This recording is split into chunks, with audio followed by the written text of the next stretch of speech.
ಸ್ವಾಗತ, ಶುಭ ಸ್ವಾಗತ. ಥಟ್ ಅಂತ ಹೇಳಿ ಕ್ವಿಜ್ ಕಾರ್ಯಕ್ರಮಕ್ಕೆ ತಮಗೆಲ್ಲ ಸ್ವಾಗತ. ಸ್ಪರ್ಧಿಗಳಿಗೂ ಸಹ ಸ್ವಾಗತವನ್ನ ಕೋರ್ತಾ ಇದ್ದೇವೆ. ಒಬ್ಬ ಮನುಷ್ಯ ಒಂದು ಉನ್ನತ ಸ್ಥಾನವನ್ನ ಅಲಂಕರಿಸಿದಾಗ ಆ ಸ್ಥಾನದ ಮಹತ್ವವನ್ನ, ಗೌರವವನ್ನ ಕಾಪಾಡಬೇಕಾಗುತ್ತೆ. ಅದು ಆತನ ಕರ್ತವ್ಯ. ಒಬ್ಬ ವ್ಯಕ್ತಿಯನ್ನ ಆತನ ಗುಣದಿಂದ ಗ್ರಹಿಸಬೇಕೇ ಹೊರತು ಆತ ಹಾಕಿಕೊಂಡಿರುವ ಬಟ್ಟೆಗಳಿಂದಲ್ಲ. ಎಷ್ಟೇ ಕೆಲಸವಿದ್ರೂ ಸಹ ಮನೆಗೆ ಬಂದ ಅತಿಥಿಗಳನ್ನು ಗೌರವದಿಂದ ಕಾಪಾಡಬೇಕು, ಅವರನ್ನು ಗೌರವಿಸಬೇಕು, ಸ್ವಾಗತಿಸಬೇಕು. ಹಾಗೆ ಮಾಡದೇ ಇದ್ದರೆ ಏನಾಗುತ್ತೆ ಅನ್ನೋದಕ್ಕೆ ಒಂದು ಉದಾಹರಣೆ. ಅಮೆರಿಕದಲ್ಲಿ ಬಾಸ್ಟನ್ ಅಂತಕ್ಕಂಥ ಒಂದು ದೊಡ್ಡ ನಗರ. ಆ ನಗರದಲ್ಲಿದೆ ಹಾರ್ವರ್ಡ್ ವಿಶ್ವವಿದ್ಯಾನಿಲಯ. ಬಹಳ ಪ್ರಖ್ಯಾತವಾದ ವಿಶ್ವವಿದ್ಯಾನಿಲಯ ಹಾರ್ವರ್ಡ್ ವಿಶ್ವವಿದ್ಯಾನಿಲಯ. ಅದರ ಪ್ರಾಂಶುಪಾಲರು, ಆ ಪ್ರಾಂಶುಪಾಲರ ಕೊಠಡಿಯ ಮುಂದೆ ಓರ್ವ ವೃದ್ಧ ದಂಪತಿಗಳು ಹತ್ತಿ ಬಟ್ಟೆಯನ್ನು, ಸ್ವಲ್ಪ ಹಳೆಯದಾದ ಬಟ್ಟೆಗಳನ್ನು ಧರಿಸಿದ್ದಾರೆ. ವಯಸ್ಸಾಗಿದೆ ಇಬ್ಬರಿಗೂ. ಬಂದು ನಿಂತ್ಕೊಂಡಾಗ ಅಲ್ಲಿ ಇದ್ದಂಥ ಜವಾನ ಕೇಳ್ತಾನೆ, ಯಾರು ನೀವು, ಯಾಕೆ ಬಂದಿದ್ದೀರಿ, ಏನು ಬೇಕು, ಅಹಂಕಾರದಿಂದ ಪ್ರಶ್ನೆ ಮಾಡಿದಾಗ ಮತ್ತೇನಿಲ್ಲ, ಪ್ರಾಂಶುಪಾಲರನ್ನು ಒಂದು ಸಲ ನೋಡಬೇಕು, ಇಲ್ಲಿರ್ತಕ್ಕಂಥ ಮುಖ್ಯ ಅಧಿಕಾರಿಗಳಿದ್ದಾರಲ್ಲ ಅವರನ್ನು ಅವಕಾಶ ಮಾಡಿಕೊಡ್ತಿದ್ದಾರೆ. ಇಲ್ಲ ಅವರು ಅವರು ಕೆಲಸ ಇರುತ್ತೆ, ಅವರಿಗೆ ಬಿಡುವೇ ಇರೋದಿಲ್ಲ, ನೋಡೋಕ್ಕಾಗಲ್ಲ. ವೃದ್ಧ ದಂಪತಿಗಳು ಹೇಳ್ತಾರೆ, ಎಷ್ಟು ತಡ ಆದರೂ ಚಿಂತೆ ಇಲ್ಲ, ನಾವು ಕಾಯ್ತೇವೆ, ನಿಮ್ಮ ಹಣೆ ಬರಹ ಕಾಯಿರಿ ನೀವು ಅಂತ ಹೇಳಿ ಅವನು ತನ್ನ ಪಾಡಿಗೆ ತಾನು ಕೂತ್ಕೋತಾನೆ. ಈ ವೃದ್ಧ ದಂಪತಿಗಳು ಹೋಗಿ ಒಂದು ಮೂಲೆಯಲ್ಲಿ ಕೂತ್ಕೋತಾರೆ, ತಮಗೆ ತಾವೇ ಮಾತಾಡ್ಕೋತಾರೆ. ಅರ್ಧ ಗಂಟೆ, 1 ಗಂಟೆ, 2 ಗಂಟೆ, 3 ಗಂಟೆ ಆಗುತ್ತೆ. ಮಧ್ಯಾಹ್ನದ ಊಟದ ಹೊತ್ತಾಗುತ್ತೆ, ಯಾರೂ ಮಾತಾಡ್ಸಲ್ಲ. ಆಮೇಲೆ ಮಧ್ಯಾಹ್ನದಾದಮೇಲೆ ಮತ್ತೆ 1-2 ಗಂಟೆಗಳ ಕಾಲ ಆಗುತ್ತೆ. ವೃದ್ಧ ದಂಪತಿಗಳು ಹಾಗೆ ಕೂತಿರ್ತಾರೆ. ಕೊನೆಗೆ ಈ ಸುದ್ದಿ ಹೋಗಿ ಒಳಗಡೆ ಅವರಿಗೆ ಸೇರಿದಾಗ, ಮಾಹಿತಿ ಗೊತ್ತಾದಾಗ, ಅಲ್ಲಿನ ಅಧಿಕಾರಿ, ಅವರು ಮುಖ್ಯಸ್ಥರು ಯಾರಿರ್ತಾರೆ ಅವರು ಹೇಳ್ತಾರೆ, ಇವರು ಬಿಡೋ ಹಾಗಿಲ್ಲ ಅಂತ ಕಾಣುತ್ತೆ, ಇವರು ವಯಸ್ಸಾದವರು ಬಂದ್ಬಿಟ್ಟಿದ್ದಾರೆ, ಮಾಡೋಕ್ಕೆ ಕೆಲಸ ಇಲ್ಲ ಅಂತ ಕಾಣುತ್ತೆ ಇವರಿಗೆ. ನಮಗೆ ಬಂದು ತಲೆ ತಿಂತಾರಲ್ಲ, ನನಗಂತೂ ಮೈ ತುರಿಸ್ಕೊಳ್ಳೋಕ್ಕೂ ಪುರ್ಸೊತ್ತಿಲ್ಲ. ಹಾಗೆಲ್ಲ ಹೇಳ್ತಾ, ಹೋಗಲಿ ಹೆಂಗೋ ಮಾಡೋಣ, ಕಳಿಸಿ ಒಳಗಡೆಗೆ ಅಂತ ಹೇಳ್ತಾರೆ. ಈ ವೃದ್ಧರು ಬರ್ತಾರೆ, ಕೂತ್ಕೋತಾರೆ, ಏನಾಗಬೇಕು ಅಂತ ಕೇಳ್ತಾರೆ. ಆಗ ವೃದ್ಧ ಹೇಳ್ತಾನೆ, ನನ್ನ ಮಗ ಈ ವಿಶ್ವವಿದ್ಯಾಲಯದಲ್ಲಿ ಓದ್ತಾ ಇದ್ದ, ಅವನೊಂದು ಅಪಘಾತದಲ್ಲಿ ತೀರಿ ಹೋದ, ಅವನ ನೆನಪಿಗೆ ಏನಾದರೂ ಮಾಡಬೇಕು ಅಂತ ನಮಗೆ ಆಸೆ. ಹೀಗೆ ಹೇಳ್ತಾ ಇರೋವಾಗಲೇ ಆ ಮುಖ್ಯಸ್ಥರು ತಲೆ ಹಾಕಿ ಹೇಳ್ತಾರೆ, ಏನು ಅವನ ವಿಗ್ರಹ ನೆಡಬೇಕಾ ಇಲ್ಲಿ? ಹಾಗೆ ನಾವು ವಿಗ್ರಹಗಳನ್ನೆಲ್ಲ, ಪುತ್ಥಳಿಗಳನ್ನೆಲ್ಲ ಸ್ಥಾಪಿಸ್ತಾ ಹೋಯಿತು ಅಂತ ಹೇಳ್ತಂದ್ರೆ, ಪ್ರತಿಷ್ಠಾಪಿಸ್ತಾ ಹೋಯ್ತಂದ್ರೆ ಇಡೀ ವಿಶ್ವವಿದ್ಯಾನಿಲಯ ತುಂಬ ಅಂಥವ್ರ ವಿಗ್ರಹಗಳೇ ತುಂಬ ಹೋಗುತ್ತೆ, ಅವೆಲ್ಲ ಮಾಡಲಿಕ್ಕೆ ಸಾಧ್ಯ ಇಲ್ಲ. ಈ ರೀತಿ ಹೇಳಿದಾಗ ತಾಳ್ಮೆಯನ್ನು ಕಳೆದುಕೊಳ್ಳದ ವೃದ್ಧ ಹೇಳ್ತಾನೆ, ಹಾಗೇನಿಲ್ಲ, ನನ್ನ ಮಗನ ಹೆಸರಲ್ಲಿ ಏನಾದರೂ ಒಂದು ಕಟ್ಟಡವನ್ನು ಕಟ್ಟಲಿಕ್ಕೆ ಸಾಧ್ಯವಾ, ಅದಕ್ಕೆ ವಿಚಾರ ಮಾಡಲಿಕ್ಕೆ ಬರ್ತಾ ಇದ್ದೇನೆ. ನಕ್ಕು ಬಿಡ್ತಾರೆ.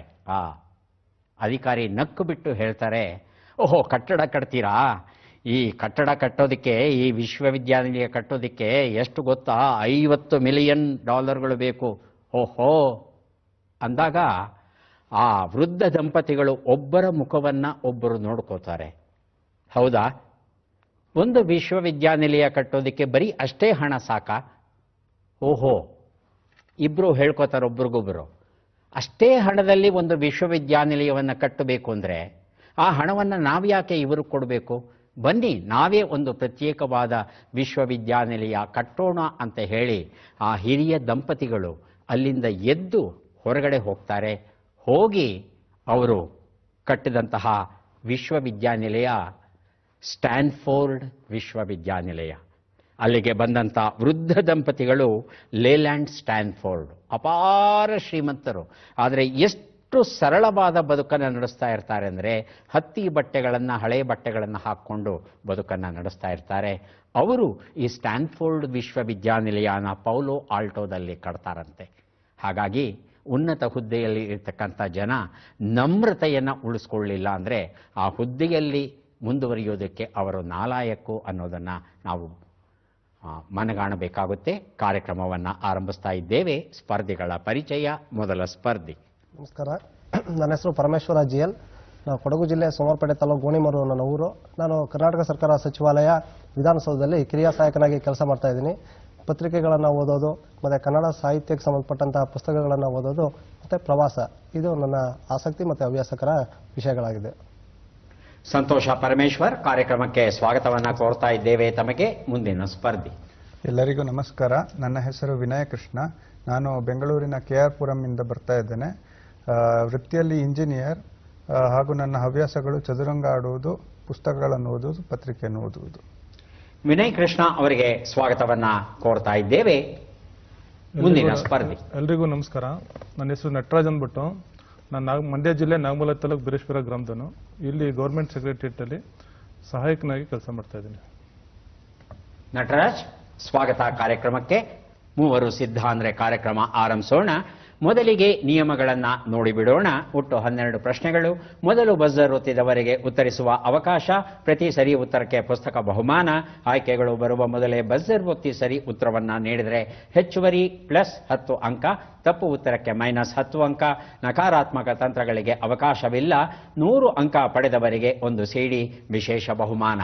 ಇಂದಿನ ಕಾರ್ಯಕ್ರಮದಲ್ಲಿ ನಾವು ನೀಡುವ ಎಲ್ಲ ಪುಸ್ತಕಗಳನ್ನು ರಾಷ್ಟ್ರೋತ್ಥಾನ ಸಾಹಿತ್ಯದವರು ನೀಡ್ತಾ ಇದ್ದಾರೆ. ಅವರಿಗೆ ಕೃತಜ್ಞತೆಗಳನ್ನು ಸಲ್ಲಿಸೋಣ. ಕಾರ್ಯಕ್ರಮದ ಮೊದಲ ಪುಸ್ತಕ, ಮೊದಲ ಪ್ರಶ್ನೆ, ಮತ್ತೆ ಹೊತ್ತಿತು ಹೀಬ್ರೂ ಹಣತೆ, ಡಾಕ್ಟರ್ HR ವಿಶ್ವಾಸ್ ಬರೆದಿರುವಂತಹ ಪುಸ್ತಕ. ನಮ್ಮ ಪ್ರಶ್ನೆ, ಇಕ್ಕಟ್ಟಾಗು ಎಂಬ ನುಡಿಗಟ್ಟಿನ ಅರ್ಥವೇನು? ಆಯ್ಕೆಗಳನ್ನು ನೋಡೋಣ. ಅನುಕೂಲವಾಗು, ಹಿಂಸೆಯನ್ನ ನೀಡು, ತೊಂದರೆಯಾಗು, ಕಷ್ಟಕ್ಕೊಳಗಾಗು. ಬಜರ್ ಒತ್ತಿ ಉತ್ತರ ಕೊಡಿ ಅನ್ನೋಷ್ಟರಲ್ಲಿ ವಿನಯ್ ಕೃಷ್ಣ ಬಜರ್ ಒತ್ತಿದ್ದಾರೆ. ಉತ್ತರ ತೊಂದರೆಯಾಗು. ಹೇಳಿ ನಟರಾಜ್. ಕಷ್ಟಕ್ಕೊಳಗಾಗು. ಕಷ್ಟಕ್ಕೊಳಗಾಗು ಆಯ್ಕೆ 4. ಪರಮೇಶ್ವರ. ಹಿಂಸೆಯನ್ನು ನೀಡು. ಉತ್ತರವನ್ನ ನೋಡೋಣ. ತೊಂದರೆಯಾಗು ಅನ್ನೋದು ಸರಿಯಾದ ಉತ್ತರ ಆಗಿತ್ತು. ಈ ಉತ್ತರವನ್ನ ವಿನಯ್ ಕೃಷ್ಣ ಅಲ್ವಾ ಕೊಟ್ಟದ್ದು? ಮತ್ತೆ ಹೊತ್ತಿತು ಹೀಬ್ರೂ ಹಣತೆ ಈ ಒಂದು ಪುಸ್ತಕವನ್ನ ಕೊಟ್ಟಿದ್ದೇನೆ. ಇಕ್ಕಟ್ಟು ಅಂದ್ರೆ ಎರಡೂ ಕಡೆಯೂ ಕಟ್ಟಿದೆ ಅಂದ್ರೆ ಹೋಗಲಿಕ್ಕೆ, ಅಲ್ಲಾಡ್ಲಿಕ್ಕೆ ಅವಕಾಶ ಇಲ್ಲ ಅನ್ನೋ ಅರ್ಥ ಬರುತ್ತೆ. ಇರಿದು ಕಟ್ಟು, ಇರ್ಕಟ್ಟು, ಇಕ್ಕಟ್ಟು, ಹೀಗೆ ಶಬ್ದ ಅದು ರೂಪುಗೊಂಡಿದೆ. ಅದು ಮುಂದಿನ ಪುಸ್ತಕ ಮತ್ತು ಪ್ರಶ್ನೆ. ಹುಲಿ ಹಾರಿತು, ಮೂಲ ಬೀಸಾ ವಾಳಿಂಬೆ, ಅನುವಾದ KB ಅಭ್ಯಂಕರ್. ನಾವು ಕೇಳುವ ಪ್ರಶ್ನೆ ಈಗ ಬಂತು. ಈ ಕೆಳಗಿನ ಯಾವ ವಾಯು ಮಾಲಿನ್ಯ ಘಟಕವು ಮಕ್ಕಳು ಹಾಗೂ ವೃದ್ಧರ ಸಾವಿಗೆ ಪ್ರಮುಖ ಕಾರಣವಾಗಿದೆ? ಆಯ್ಕೆಗಳನ್ನು ನೋಡೋಣ. PM 2.5. PM ಅಂತ ಹೇಳ್ತಂದ್ರೆ ಪರ್ಟಿಕ್ಯುಲೇಟ್ ಮ್ಯಾಟರ್ ಅಂತ. Particulate matter 2.5, particulate matter 10.4, nitrous oxide, carbon monoxide. ಹೇಳಿ ಪರಮೇಶ್ವರ. ಆಯ್ಕೆ 4 ಕಾರ್ಬನ್ ಮಾನಾಕ್ಸೈಡ್. ಕಾರ್ಬನ್ ಮೊನಾಕ್ಸೈಡ್ ಅಂತ ಹೇಳ್ತಾ ಇದ್ದಾರೆ ವಿನಯ್ ಕೃಷ್ಣ. ಆಯ್ಕೆ 2 PM 10.4. PM 10.4, particulate matter 10.4. Nataraj. ಆಯ್ಕೆ 1 PM 2.5. ಉತ್ತರವನ್ನ ನೋಡೋಣ. ಪರ್ಟಿಕ್ಯುಲೇಟ್ ಮ್ಯಾಟರ್ 2.5 ಅನ್ನೋದು ಸರಿಯಾದ ಉತ್ತರ ಆಗಿತ್ತು. ನಟರಾಜ್ 3ನೇವರಾಗಿ ಉತ್ತರ ಕೊಟ್ಟಿದ್ದಾರೆ. ಹುಲಿ ಹಾರಿತು ಈ ಒಂದು ಪುಸ್ತಕ ನನ್ನಲ್ಲೇ ಉಳಿತು. ಏನಿದು ಪರ್ಟಿಕ್ಯುಲೇಟ್ ಮ್ಯಾಟರ್? ಏನಿಲ್ಲ, ಬಹಳ ಸರಳವಾದ ಅರ್ಥ ಅಂದ್ರೆ ಧೂಳಿನ ಕಣ. ಈ ಧೂಳಿನ ಕಣ ಏನಿದೆ ಅದು 2.5 ಮೈಕ್ರಾನ್ನಷ್ಟು ಇದ್ರೆ ಅಥವಾ ಅದಕ್ಕಿಂತಲೂ 10 ಮೈಕ್ರಾನ್ಗಿಂತಲೂ ಕಡಿಮೆ ಇದ್ರೆ ಅದು ನೇರವಾಗಿ ಶ್ವಾಸಕೋಶಗಳ ಮೂಲಕ ಗಾಳಿಗೂಡುಗಳು ಏನಿರುತ್ತೆ ಅಲ್ಲಿಗೆ ಹೋಗಿ ತೊಂದರೆಯನ್ನ ಉಂಟು ಮಾಡುತ್ತೆ. ಹಾಗೆ ಉಂಟು ಮಾಡಿದಾಗ ಅವರಿಗೆ ಅನಾರೋಗ್ಯ ಉಂಟಾಗುವ ಸಾಧ್ಯತೆ ಹೆಚ್ಚು. ವಾಯು ಮಾಲಿನ್ಯ ಅಧಿಕವಾಗಿರುವ ನಗರಗಳಲ್ಲಿ ಮಕ್ಕಳಿಗೆ, ವೃದ್ಧರಿಗೆ ಬರ್ತಾ ಇರತಕ್ಕಂಥ ನಾನಾ ರೋಗಗಳಿಗೆ ಕಾರಣ ಈ ಪರ್ಟಿಕ್ಯುಲೇಟ್ ಮ್ಯಾಟರ್. ಅದರಲ್ಲೂ 2.5, 10 ಮೈಕ್ರಾನ್ಗಿಂತ ಕಡಿಮೆ ಇರತಕ್ಕಂಥ ಧೂಳಿನ ಕಣಗಳು ಏನಿದೆ ಅದು ತುಂಬ ಅನಾರೋಗ್ಯವನ್ನು ಉಂಟು ಮಾಡುತ್ತೆ. ಮುಂದಿನ ಪುಸ್ತಕ ಮತ್ತು ಪ್ರಶ್ನೆ.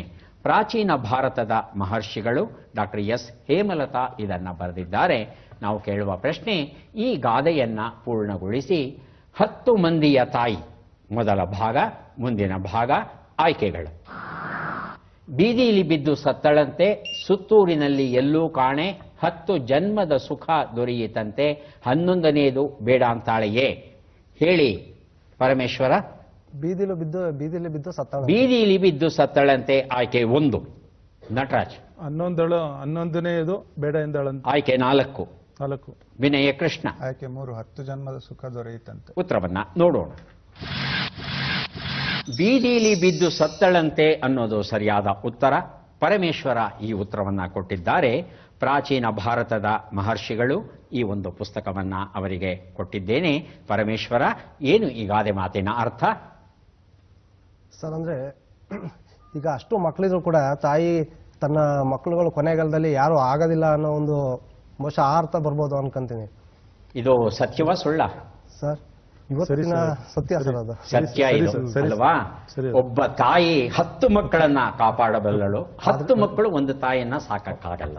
ಮುಂದಿನ ಪುಸ್ತಕ ಮತ್ತು ಪ್ರಶ್ನೆ, ಭಾರತೀಯ ಗಣಿತಶಾಸ್ತ್ರ ಹಾಗೂ ಶಾಸ್ತ್ರಜ್ಞರ ಚರಿತ್ರೆ, ವೇಣುಗೋಪಾಲ ಹೇರೂರ್ ಬರೆದಿರುವಂಥದ್ದು. ನಮ್ಮ ಪ್ರಶ್ನೆ ಈಗ ಬಂತು. ಈ ಕೆಳಗಿನ ಲೆಕ್ಕಗಳನ್ನ ಪೂರ್ಣಗೊಳಿಸಿ ಉತ್ತರಗಳನ್ನೆಲ್ಲ ಕೂಡಿ ಅಂತಿಮ ಉತ್ತರವನ್ನ ನೀಡಿ. ಲೆಕ್ಕಗಳು ಈಗ ಬಂದಿದೆ. 1 ನಿಮಿಷದ ಕಾಲಾವಕಾಶ.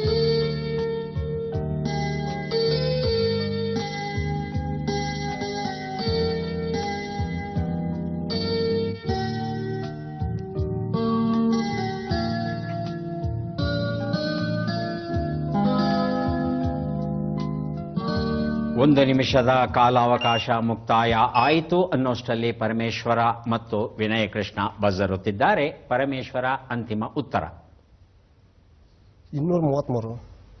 ಹೇಳಿ ವಿನಯ ಕೃಷ್ಣ. 288. 288. 8. 288. ಹೌದಾ? ನಟರಾಜ್. 245. ಉತ್ತರವನ್ನ ನೋಡ್ತಾ ಹೋಗೋಣ. ಒಂದು ಉತ್ತರ 106, 21, 144, 18 ಎಲ್ಲವನ್ನ ಕೂಡಿದ್ರೆ 2, 8, 9 ಬಂದಿದೆ. ತಾವು 8, 8 ಅಂತ ಹೇಳಿದ್ರಿ. ಭಾರತೀಯ ಗಣಿತಶಾಸ್ತ್ರ ಈ ಒಂದು ಪುಸ್ತಕ ನನ್ನಲ್ಲೇ ಉಳಿತು. ಮುಂದಿನ ಪುಸ್ತಕ ಮತ್ತು ಪ್ರಶ್ನೆಯನ್ನ ಈಗ ನೋಡೋಣ. ದೀಪ್ತಿಮಂತರು ವ್ಯಕ್ತಿ ಚಿತ್ರಗಳ ಪುಸ್ತಕವನ್ನ SR ರಾಮಸ್ವಾಮಿ ಬರೆದಿದ್ದಾರೆ. ನಮ್ಮ ಪ್ರಶ್ನೆ, ಈ ಚಿತ್ರದಲ್ಲಿರುವ ಕಥೆಗಾರರನ್ನ ಗುರುತಿಸಿ ಚಿತ್ರವನ್ನ ನೋಡೋಣ.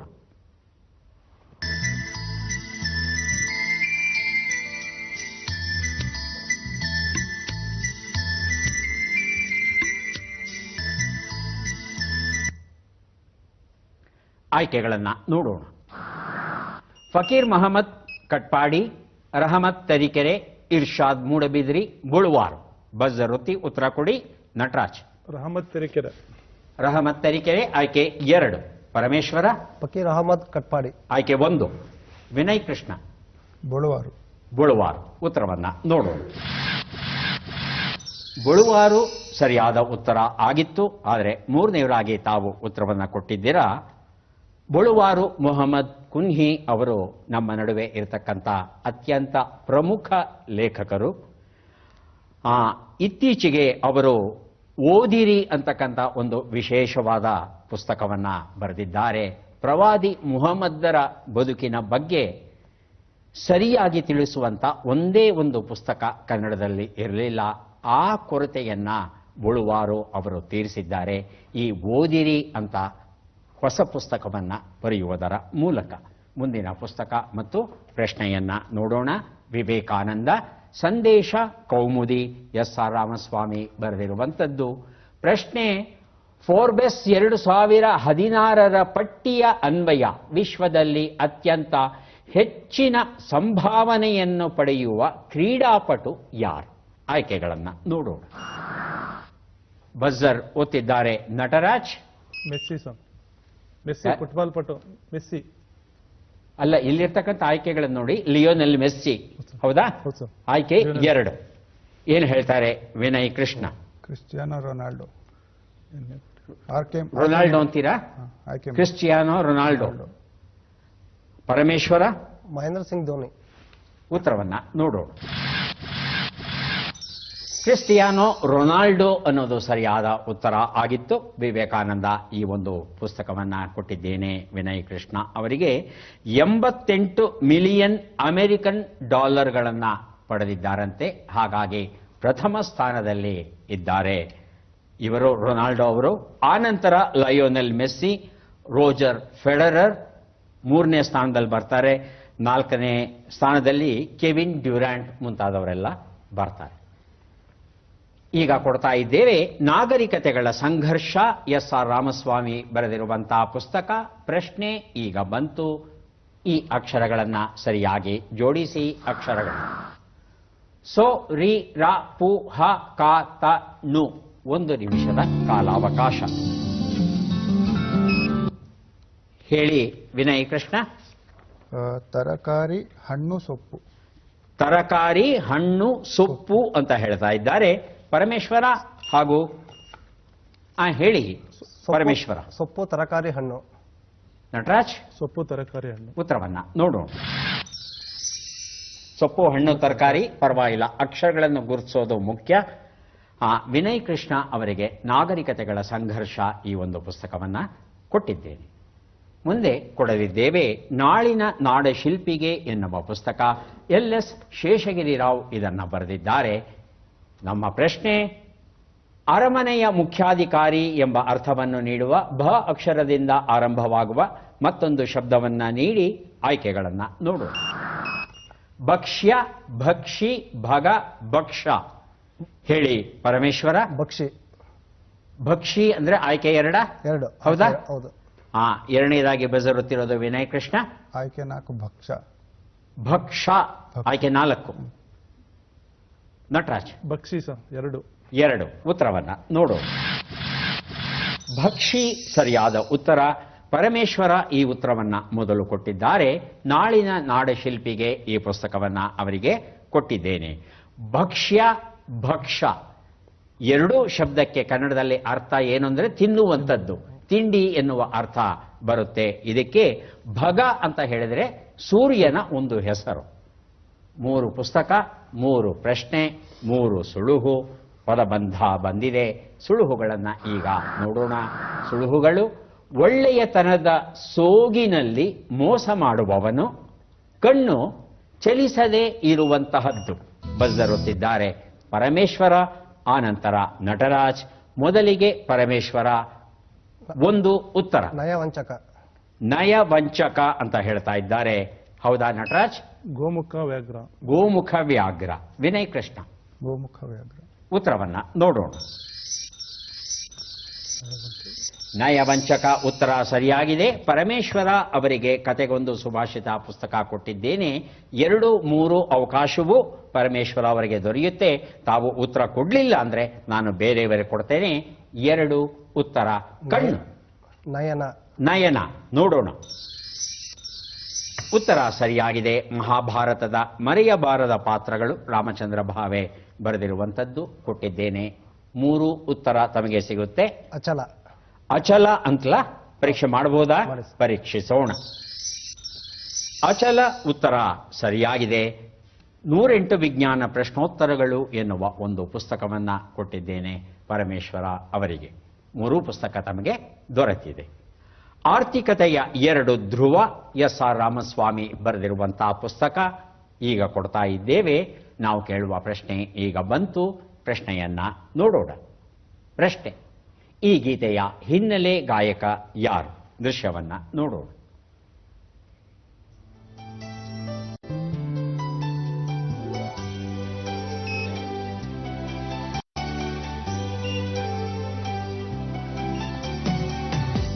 ಮುಂಗಾರು ಮಳೆಯೇ ಏನು ನಿನ್ನ ಹನಿಗಳ ಲೀಲೆ, ನಿನ್ನ ಮುಗಿಲ ಸಾಲೆ ಧರೆಯ ಕೊರಳ ಪ್ರೇಮದ ಮಾಲೆ ಸುರಿವೋಲುಮೆಯ.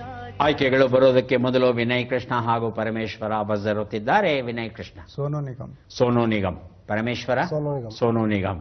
ನಟರಾಜ್. ಸೋನು ನಿಗಮ್. ಸೋನು ನಿಗಮ್. ಆಯ್ಕೆಗಳು: ಸೋನು ನಿಗಮ್, ಎಲ್ ಎನ್ ಶಾಸ್ತ್ರಿ, ಶಾನ್, SPB. ಉತ್ತರವನ್ನ ನೋಡೋಣ. ಸೋನು ನಿಗಮ್ ಉತ್ತರ ಸರಿಯಾಗಿದೆ. ವಿನಯ್ ಕೃಷ್ಣ ಅವರಿಗೆ ಆರ್ಥಿಕತೆಯ 2 ಧ್ರುವ ಹಾಗೂ ಇನ್ನೂ ಒಂದು ಪುಸ್ತಕ, ವಿಜ್ಞಾನ ವಿದ್ಯಾರ್ಥಿಯ ವರ್ಕ್ಬುಕ್, ಸಂಪುಟೂರು ವಿಶ್ವನಾಥ್ ಬರೆದಿರುವಂಥದ್ದು 2 ಪುಸ್ತಕ ಕೊಟ್ಟಿದ್ದೇನೆ. ಯಾವ ಚಿತ್ರದ ಹಾಡು? ಮುಂಗಾರು ಮಳೆ. ಹೇಳಲೇಬೇಕಾಗಿಲ್ಲ, ಮುಂಗಾರು ಮಳೆ. ಮುಂದೆ ಕೊಡ್ತಾ ಇದ್ದೇವೆ ದೀವಟಿಕೆಗಳು ಎನ್ನುವ ಪುಸ್ತಕ, SR ರಾಮಸ್ವಾಮಿ ಬರೆದಿರುವಂಥದ್ದು. ನಾವು ಕೇಳುವ ಪ್ರಶ್ನೆ ಈಗ ಬಂತು. ಈ ನಟನನ್ನ ಗುರುತಿಸಿ.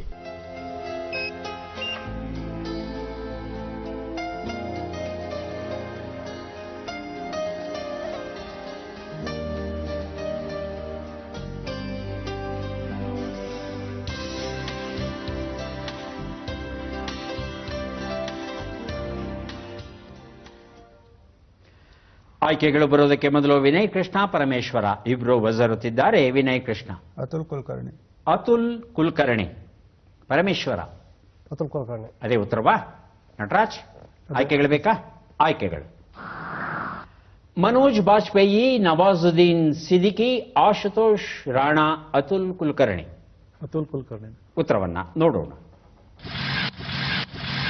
ಅತುಲ್ ಕುಲಕರ್ಣಿ ಉತ್ತರ ಸರಿಯಾಗಿದೆ. ವಿನಯ್ ಕೃಷ್ಣ ಈ ಉತ್ತರವನ್ನ ಮೊದಲು ಕೊಟ್ಟಿದ್ದಾರೆ. ಆಯ್ಕೆಗಳು ಬರೋದಕ್ಕೆ ಮೊದಲೇ ತಾವು ಸರಿ ಉತ್ತರ ಕೊಟ್ಟಿರೋ ಕಾರಣ ತಮಗೆ ನಂದನದ ನೋಟ ಸಾಧನ ಕೇರಿ ಎನ್ನುವ ಮತ್ತೊಂದು ಪುಸ್ತಕವನ್ನ ಹೆಚ್ಚುವರಿಯಾಗಿ ತಮಗೆ ಕೊಟ್ಟಿದ್ದೇನೆ. ಈಗ ನಾವು ಬಂದಿದ್ದೇವೆ ಕೊನೆಯ ಪ್ರಶ್ನೆಗೆ, ಬಂಪರ್ ಪ್ರಶ್ನೆಗೆ. 4 ಪುಸ್ತಕ: ಅದಮ್ಯ, ಭಾರತೀಯ ಕ್ಷಾತ್ರ ಪರಂಪರೆ, ಸ್ವಾತಂತ್ರ್ಯೋದಯದ ಮೈಲಿಗಲ್ಲುಗಳು, ನೌಕಾ ಬಂಡಾಯ. ಪ್ರಶ್ನೆ: 12ನೆಯ ಶತಮಾನದ ಸಮಾಜ ಸುಧಾರಕರು, ದಾರ್ಶನಿಕರು, ರಾಜಸೇವಕರು ಹಾಗೂ ಭಕ್ತಿ ಚಳವಳಿಯ ಮುಂದಾಳು ಅನ್ನೋಷ್ಟರಲ್ಲಿ ನಟರಾಜ್ ಮೊದಲಿಗೆ ಬರೆದಿದ್ದಾರೆ. ಬಸವೇಶ್ವರ. ಬಸವೇಶ್ವರ. ಬಸವೇಶ್ವರ. ಪೂರ್ತಿ ಹೆಸರು? ಜಗಜ್ಯೋತಿ ಬಸವೇಶ್ವರ. ಜಗಜ್ಯೋತಿ ಬಸವೇಶ್ವರ. ಬಸವಣ್ಣ. ವಿನಯ್ ಕೃಷ್ಣ. ಬಸವಣ್ಣ. ಬಸವಣ್ಣ. ಪರಮೇಶ್ವರ. ಬಸವೇಶ್ವರ. ಸುಳುಹು 1. ಇವರ ಬದುಕು, ಸೇವೆ, ಸಾಧನೆಗಳ ಬಗ್ಗೆ ಮೊದಲ ಬಾರಿಗೆ ನಮಗೆ ಹರಿಹರ ರಚಿತ ಕೃತಿಯಿಂದ ತಿಳಿದು ಬರುತ್ತದೆ. ಸುಳುಹು 2. ಆನಂತರ ಪಾಲ್ಕುರಿಕೆಯ ಸೋಮನಾಥನು ಇವರ ಬಗ್ಗೆ ಸಮಗ್ರ ಜೀವನ ಚರಿತ್ರೆಯನ್ನ ಬರೆದನು. ಸುಳುಹು 3. ಅನುಭವ ಮಂಟಪದಲ್ಲಿ ಜಿಜ್ಞಾಸೆಗೆ ಅವಕಾಶ ಮಾಡಿಕೊಟ್ಟ ಇವರು ಕಳಚೂರಿ ವಂಶದ ಇಮ್ಮಡಿ ಬಿಜ್ಜಳನ ಆಸ್ಥಾನದಲ್ಲಿ ಇದ್ದರು. ಬಸವೇಶ್ವರ, ಬಸವಣ್ಣ ಅಂತ ತಾವು ಹೇಳ್ತಾ ಇದ್ದೀರಿ. ಪರೀಕ್ಷೆ ಮಾಡಬಹುದಾ? ಮಾಡಿ. ಪರೀಕ್ಷಿಸೋಣ. ಭಕ್ತಿ ಭಂಡಾರಿ ಬಸವಣ್ಣ, ಜಗಜ್ಯೋತಿ ಬಸವೇಶ್ವರ ಎರಡೂ ಉತ್ತರ ಸರಿ. ಯಾವುದೇ ಸುಳುಹುಗಳನ್ನು ತಗೊಳ್ಳದೆ ತಾವು ಉತ್ತರವನ್ನು ಕೊಟ್ಟಿರೋ ಕಾರಣ 4 ಪುಸ್ತಕಗಳನ್ನು ಕೊಡ್ತಾ ಇದ್ದೇನೆ ನಟರಾಜ್ ಅವರಿಗೆ. ಯಾರಿಗೆ ಎಷ್ಟು ಪುಸ್ತಕ ಬಂದಿದೆ ಅದನ್ನ ಈಗ ನೋಡೋಣ. ಪರಮೇಶ್ವರ ಅವರಿಗೆ ದೊರೀತಾ ಇದೆ 3, 2, 5 ಪುಸ್ತಕಗಳನ್ನು ಸ್ವೀಕರಿಸಿ. ಅಭಿನಂದನೆಗಳು.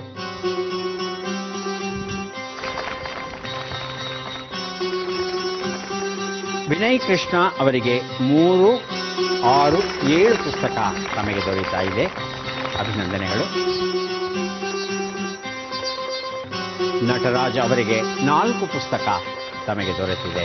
ಅಭಿನಂದನೆ.